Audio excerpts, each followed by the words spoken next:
Did you know that certain places have names that weren't their original name from the beginning? These name adoptions usually result from an event that occurred in that place or the people living there.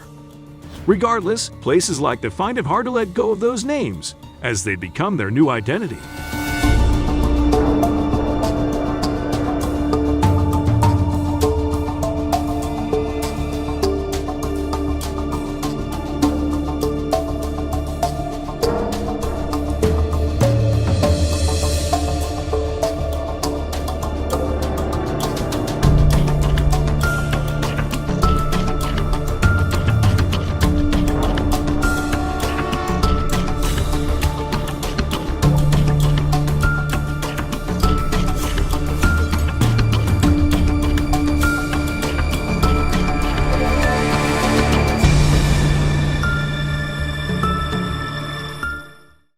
Welcome back to the Crime Lab channel.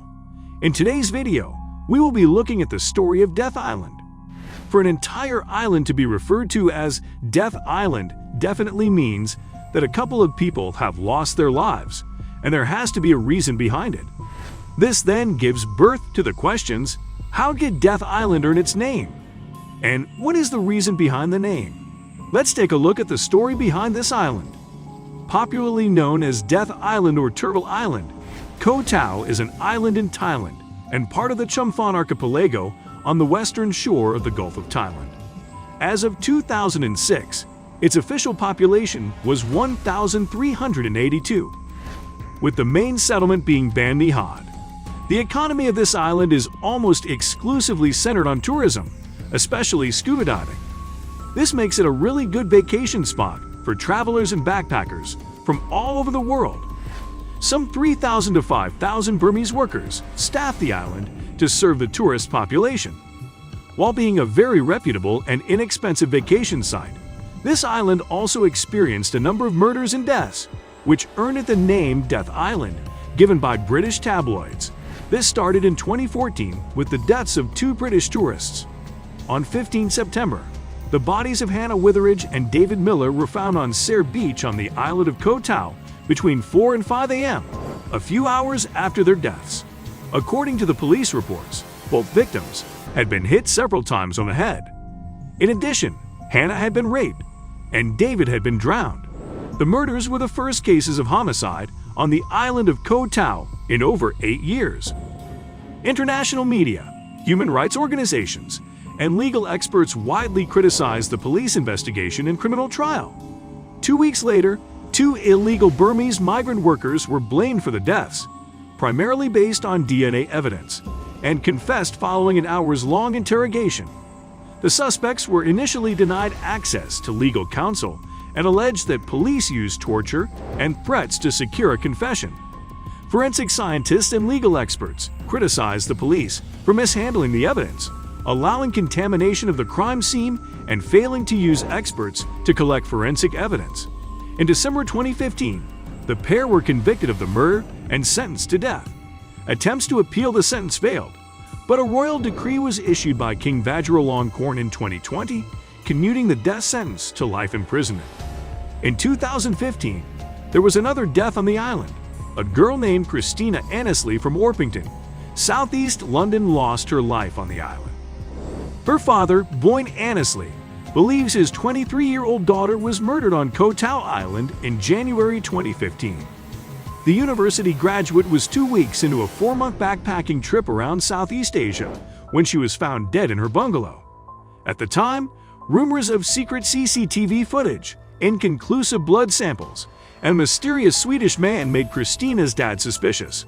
He told the Sun Online, "We want justice. We have done our own investigation, and we are sure she was murdered. We haven't given up." And justice for Christina and other families killed in Thailand. Any propose to act from Thai military? They are corrupt, and these people should not be visiting the UK, and the UK should not be hosting them. All the officials are corrupt. All my dealings with them. Mafia untouchable. Through Boyne's investigation and talking to witnesses, he discovered that the room where his daughter was staying was given to someone else 3 hours after her body was taken. He added that some of the witnesses they spoke to were too frightened to come forward, which shows how the culture is. He said they won't come forward because they know something is going to happen to them. Apart from this case, there was also the case of Ben Harrington Pat, who the local police claimed broke his neck when he crashed his moped into an electricity pylon one night in August 2012. His mother never believed the local police reports, and a UK autopsy later revealed Ben died of a transected aorta, a rupture of the body's largest artery rather than a broken neck. The Thai government say that he died of a broken neck from a road traffic accident. He had no belongings left on him at all. He was completely taken, all his money was taken, everything. The coroner agreed with me that it didn't sound like a simple accident. She said they did a visual post-mortem just by looking at him. They said he died of a broken neck and that his face was looking towards his back. They said they were going to cremate him the next day. I had to call the Home Office to stop the cremation. I got him home and they had a proper post-mortem.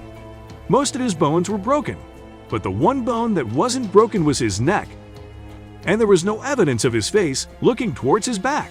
Then I started thinking, what's going on here? What we're after are some answers, whether we are going to get them or not. I don't know. She added, I have no proof that Ben was murdered. There were no witnesses. I only had my suspicions. His body came back to me without a wallet or anything on him. So my suspicions are that it was a mugging that went wrong. As long as I can breathe, I will keep trying to find answers. They didn't do any investigation at all. Another one of my sons was there with him. He was absolutely distraught, looking at the police, just laughing at him. There was no compassion at all.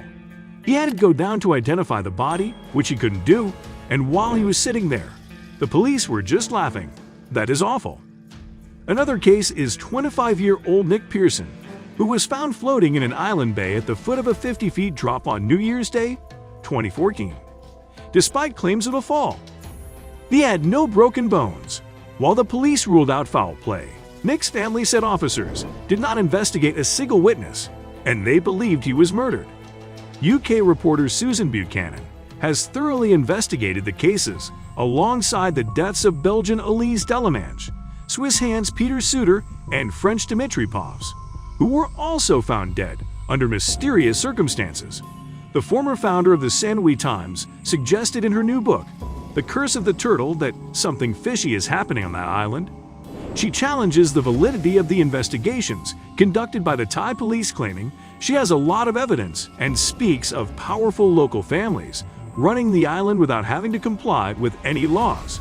For example, she discovered that one of the DNA labs that conducted tests at the time only had accreditation to do paternity tests and not criminal profiling in a capital murder case.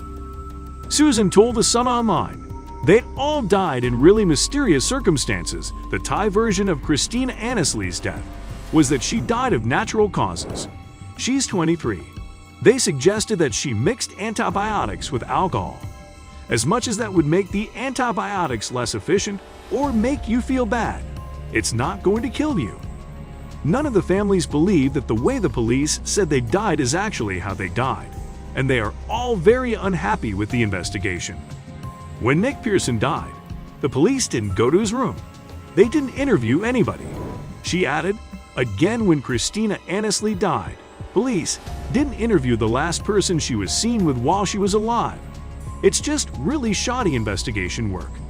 I personally think there's something going on that island. Why are the police not thoroughly investigating? Why are they changing facts? About Nick Pearson, they said he fell out of his bungalow and ended up drowning in the ocean. The bungalow is 50 feet above the ocean. There's nothing but massive granite boulders between his bungalow and the ocean. So how did he manage to tumble all the way down there? It would be impossible. Some of the boulders are so big they would have stopped him, but he didn't have a single broken bone. Their explanations as to why these kids have died just don't matter. You don't have to be a pathologist or a doctor to know what we've been told is nonsensical.